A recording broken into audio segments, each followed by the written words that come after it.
Drage gledalke in gledalci, pustne šege so minile in pust je pokopan. Življenje spet teče v običajnih tirnicah, a žal pogosto spominja na pustne naročije. V cerkvi smo začeli postni čas. Če želimo ali ne, pustnemu torku vedno sledi pepelnična sreda in začetek 40-dnevnega postnega časa. Verni ljudje se v tem času pripravljamo na veliko noč.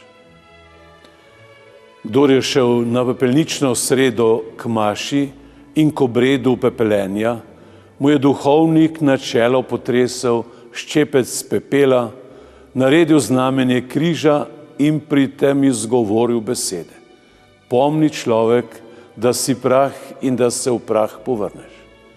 Sporočilo je zelo jasno: prah smo in v prah se povrnemo.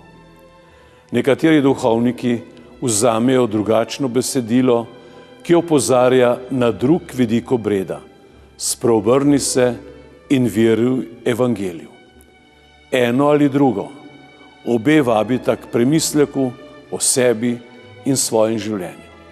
Obe nas vabita, naj se pri tem opremo na vero v Jezusa Kristusa, našega odrešenika, in se spreobrnemo, to je, postanemo boljši.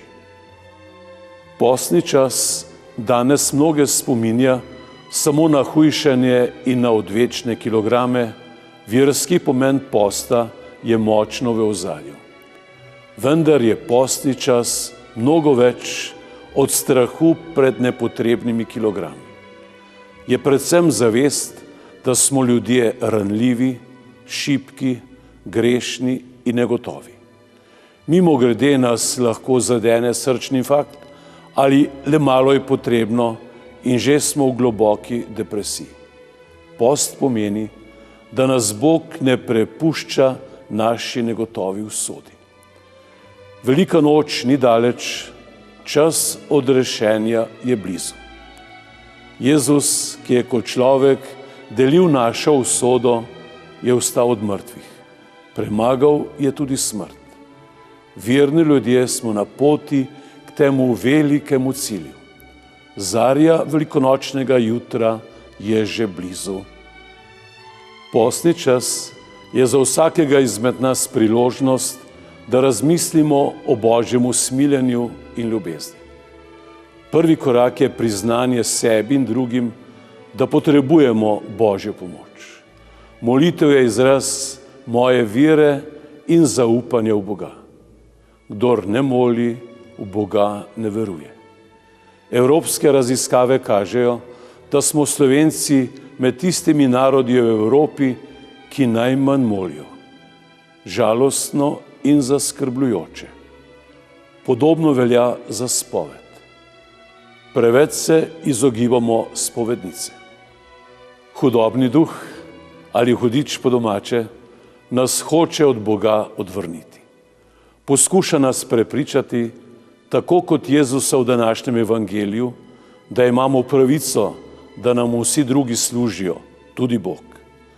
Zato nam skušnjavec stalno prišepetava: reci, naj ta kamen postane kruh. Če padeš pred me, ti da moč in oblast, vrzi se dol, saj te bodo varovali angeli.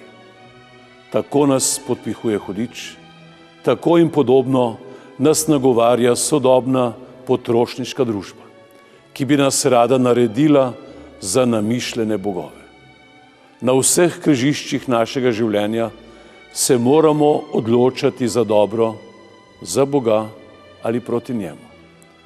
Jezus nam daje zgled, kako premagati skušnjave in kako delati dobro.